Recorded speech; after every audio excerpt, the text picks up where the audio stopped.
What's up, y'all? So it has come to my attention that the courts and judges are all operating under foreign sovereign immunity, right?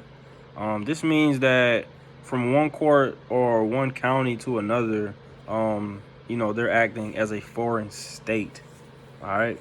So this means, um, let us say that you were in Germany and you're from Italy, that you cannot use the laws, stuff like that, from one foreign state in another foreign state. So you cannot use something in the court of Georgia and take some paperwork over to Texas and expect it to work because that is another foreign state that you are dealing with, if that makes sense.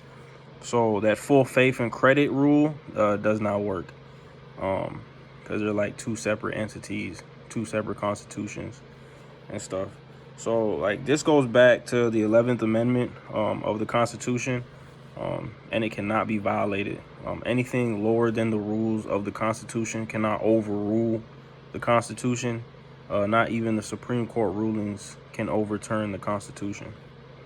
So yeah, like when public officials, congressmen, senators, presidents, judges, sheriffs, police take their oath of office, they give up their American citizenship and they all become foreign agents in this country.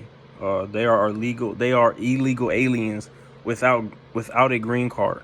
So therefore, nothing they do has any more authority over you than a cop from Jamaica would have over you. Um, just pretend that a bunch of Mexican officials came over here and told you that you're going to do this and that. You would tell them all probably to go jump into a lake. So that's what's happening and has been happening in this country for the last 100 years. And yeah, that's basically that. No one on the bench has any authority over you. Just know that.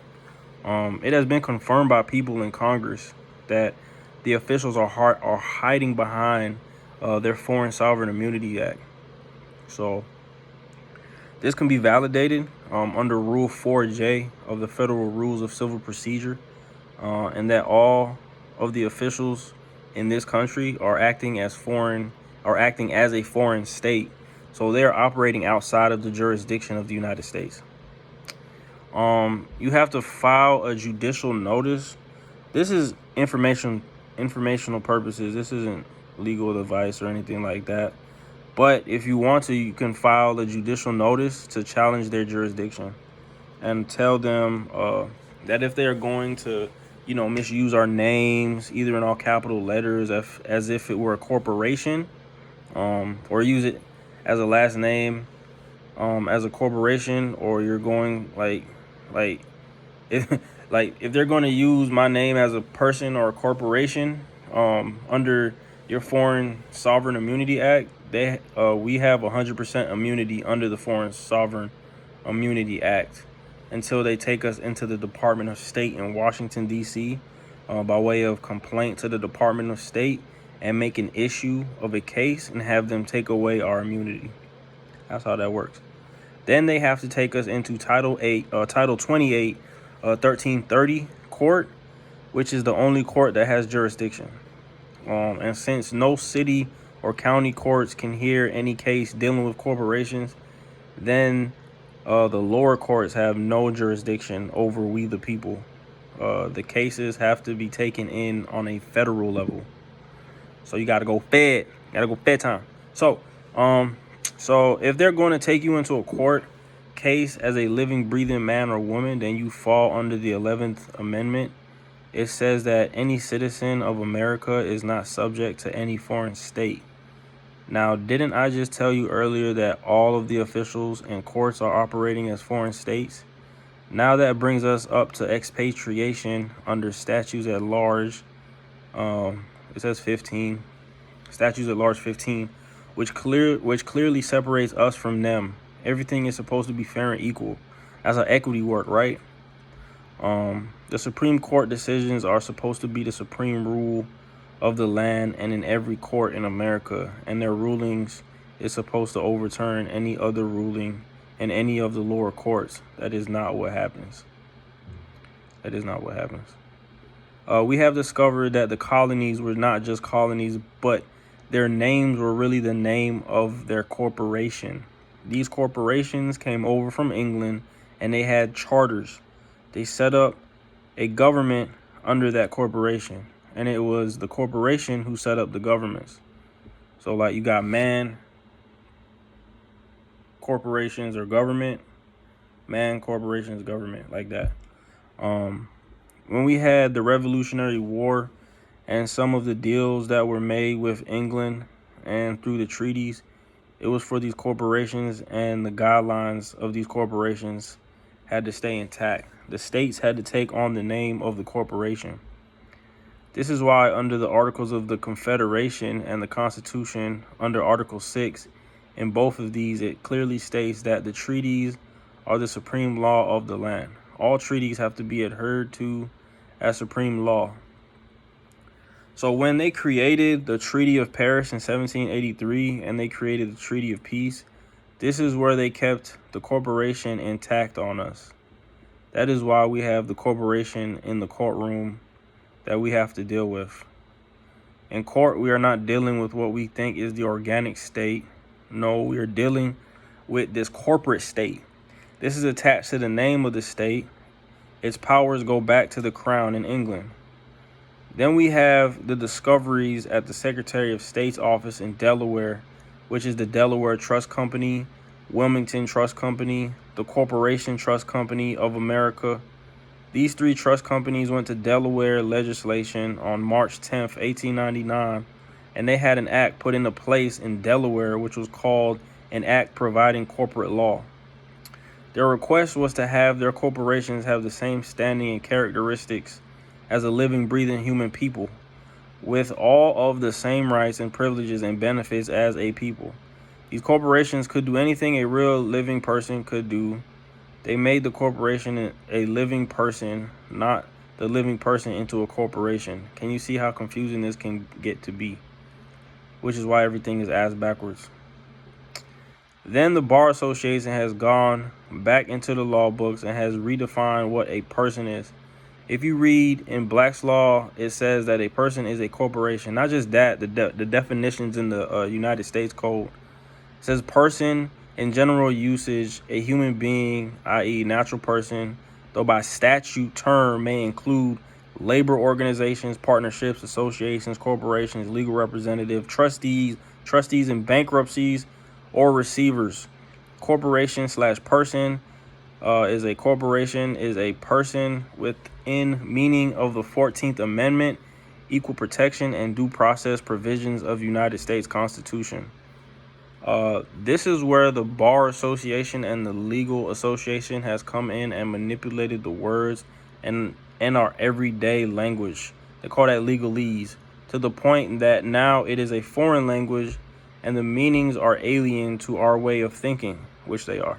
They don't teach us legalese in class. I've never heard of a legalese in elementary, high school, college, none of that. We are not taught any of this in school. That word person can have such a far-reaching detrimental meanings, which is true. They have also created what is called the Style Manual. This is their grammar book. You can go Google this, and it comes in under the government printing office. It explains everything about their grammar, like when you have two little square brackets around a word or a letter in a document. When they are used, it tells the judge that every time from that point on is nothing but a lie. Wow. They have a secret code, folks, that they put in your face, our face, my face, your face, everybody's face. You can also find this information in Black's Law. It is their codes. That's the Style Manual. It's just simply called Style Manual. You can also find in Dun & Bradstreet a listing of every public official from the garbage man up to the president of the United States as private corporations, and they are traded as a business for profit and are listed as such on Dun & Bradstreet. They are also listed on the North America Industrial Classification System, the NAICS codes. This all goes back into the prisons, correctional, payroll office, child services, courts, judges, sheriffs. Every one of the public officials are listed on these. They are all a corporation and a business for profit. You know, starting to make sense now what's going on, right? So under United States Code, Title 28, Section 3002, Chapter 15, Paragraph A, it defines the United States as a federal corporation. It talks about any agency, any department, any instrumentality, anything in their system is a corporation. So with the 1868 Reconstruction Act, and when they did the 14th Amendment, all of these states had to relinquish their sovereignty over to the federal government. All of the states had to come under federal guidelines in order to obtain federal funding. The moment they did that, they gave up their state sovereignty and became a federal corporation. Under Title 49, Section 3097, and the Treaty Series 881, and the Convention of the Rights and Duties of State on December 26, 1933, at this time, our Congress made a deal with South and Central America. They did a Pan Am Treaty. At this time in history, the federal government went in and relinquished all of each of the states' laws and put all of the states under international law.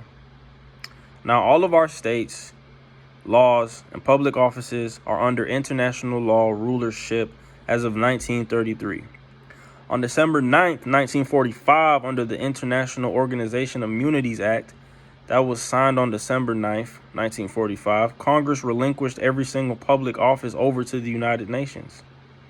To be in office under the control of the United Nations, they relinquished all of the tax right to the United Nations. What that means that every public office from the garbage man up to the president of the U.S. is controlled and under the United Nations control and is a foreign state/foreign sovereignty. They also tried to pass the International Organizational Rescission Request, and it never was rescinded. We still come under the International Organization Immunities Act, signed December 9th, 1945. It was never rescinded. A judge out of Ohio filed a complaint into the United States Supreme Court, making an issue that the United Nations was taxing the people of Oklahoma and the state. This paperwork was filed into the United States Supreme Court on October 5th, 2005. That was right around the corner, folks. The Supreme Court refused to hear this case. This case lays out the entire scam that Congress committed on the people of America in 1945. It states that Congress has never had a jurisdiction to hand over or relinquish the sovereignty of a public official, a city, a county, a state, or anything else over to the United Nations to give them control over the people of America. Congress cannot create a corporation to control the people. This includes all banking, motor vehicles, IRS, child services. All of these things are private corporations or agencies. Congress never had the authority to hand control over the people's sovereignty to the United Nations. I damn sure didn't sign up for that shit. I damn sure didn't give consent to none of that. So when the issue came up in Congress, the issue was supposed to go out to each state and be decided on and voted on by a delegation from each state. This never happened. And because the states never agreed to the United Nations taking control over everything in this country, it is not valid what they did. The official's oath of office comes under Title 22 CFR, Code of Federal Regulations, Section 92.12 to 92.32, the Code of Federal Regulations. The heading on Title 22 is Foreign Relationship. Now, wouldn't you say that it is downright strange that the regulations for an oath of office in this country is under foreign relationships? That is your first clue that something is not right here. Reading, you will see that this regulation gives you a step-for-step procedure for how the administering of the oath of office and how it is supposed to be done, how it has to have 3 signatures.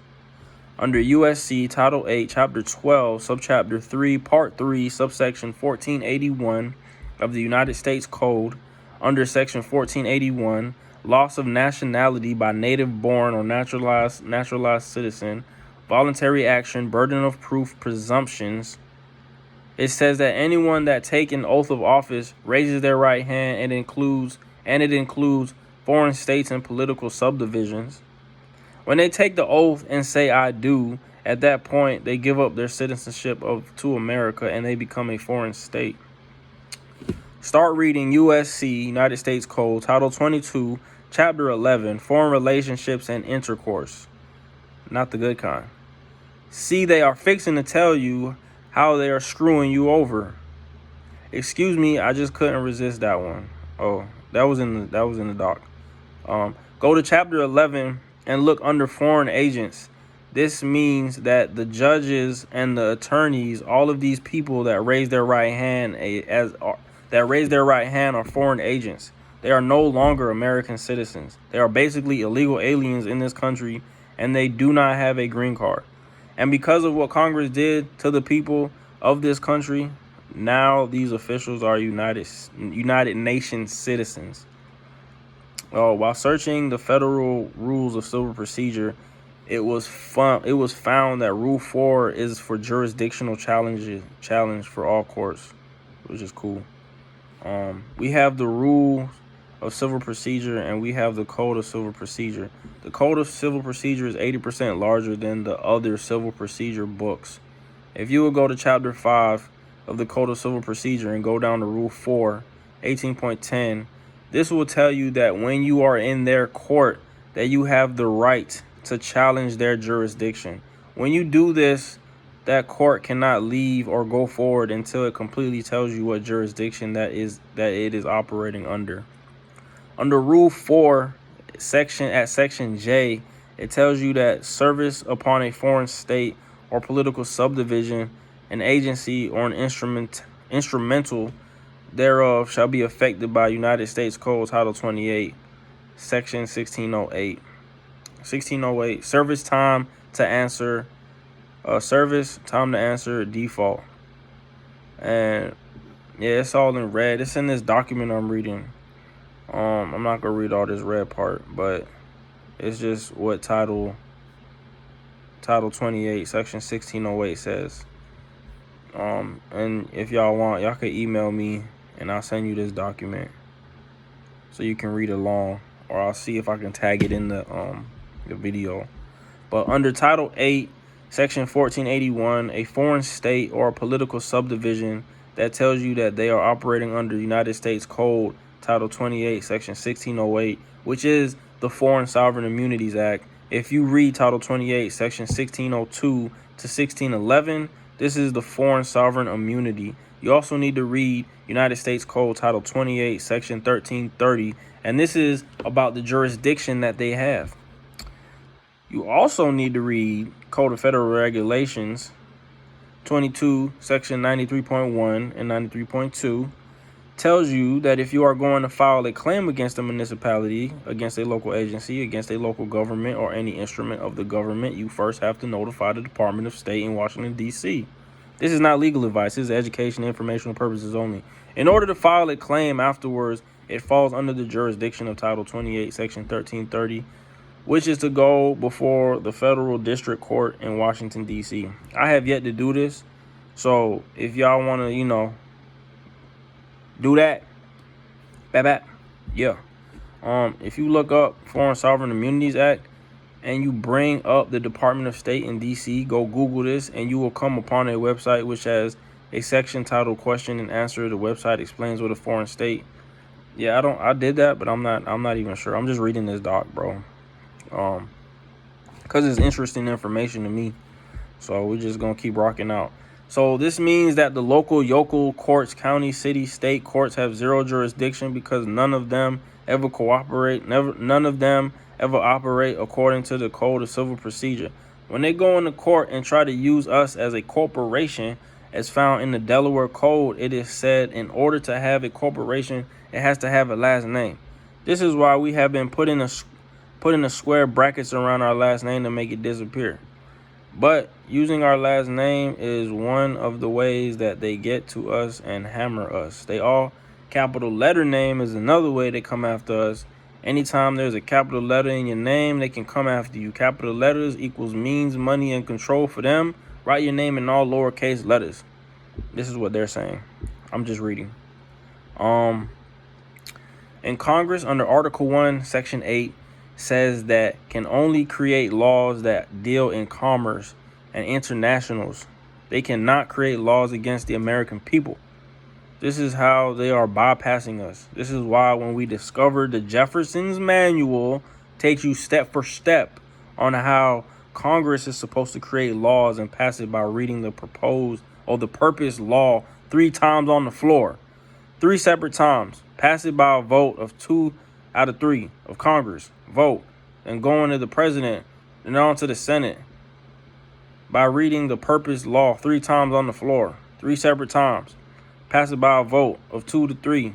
Then it has to come out to the American people under Article 5 and has to be passed by 3/4 of the states.